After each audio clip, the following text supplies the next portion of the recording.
I'm president of Reformed Theological Seminary here in Orlando, so we train pastors and counselors. And I'm also on the board of a National Christian University. I'd like to return... Which one? Colorado Christian University. And I'd like to return to the religious liberty question, because a lot of Christian educators are deeply concerned about it. Of course, we teach our people to love everybody, respect everybody. That's part of the Christian creed. But we have definite convictions about God's design for marriage. And with the Supreme Court ruling, there's a lot of questioning about, so accreditation, licensure for counselors, grants, all kinds of ways in which Christian schools can be and may be penalized. So as president, what would be your tack to respect all people, but to protect Christian schools and their rights? So this is rewind the tape back to the general question of religious conscience, because it plays out in different ways. You start with churches probably being the most protected, religious organizations, and then people. You know, in terms of the threat, it ranges, but all of them are threatened. And I think there are two things you can do. One is educate people about what this threat means.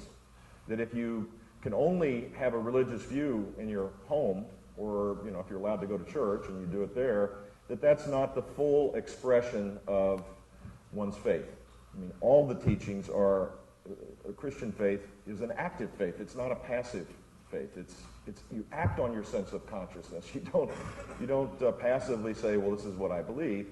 That's Christianity at its best is engaged with people, and if you're forcing people to pull back because it runs against the kind of current thinking, that's a danger, and that's a danger to everybody's freedom. And so I think you have to make that case publicly, and then pass laws that clear this up, because if in fact an accredited school cannot receive federal aid because they're applying a deeply held religious view, and that students voluntarily go to this school and teachers voluntarily teach there and the administrators are all there for this same purpose,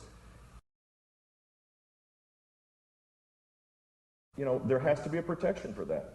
And so that would be sorted out principally at the state level, but it's also, there is some legislation that people are looking at as it relates to the federal government to try to re-clarify this through Congress based on this last ruling.